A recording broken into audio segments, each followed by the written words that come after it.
course, here happy to take any questions that you may have.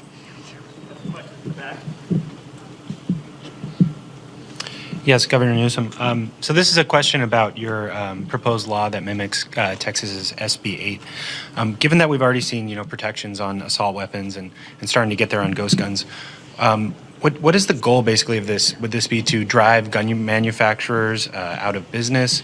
And what impact would you say this law would have on something like, say, mass shootings? Well, the law is the law. We want to enforce the law. We want to provide people the tools to enforce the law. And private right of action is now allowed by the U.S. Supreme Court.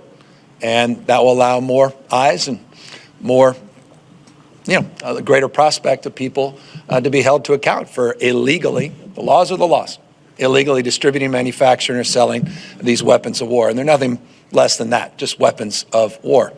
And so our goal is to address the issue of gun violence, which is significantly increased. Look at the stats. Montana is one of the highest homicide rates in the country.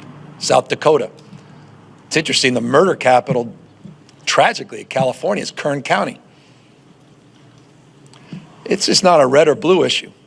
It's, this is a serious moment. And gun violence in this country is a very serious issue.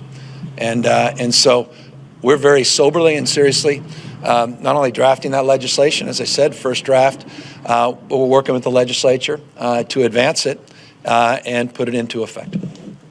And just one more question. What do you make of concerns that similar laws could be used against other disfavored rights in red states, and that this kind of law is sort of a Pandora's box that we're opening in? Well, I think Justice Roberts was absolutely right. It is a Pandora's box. And I think California's exercising this approach is proof of that.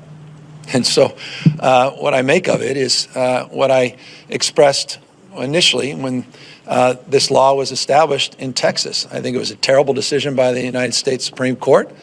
And this decision has been made.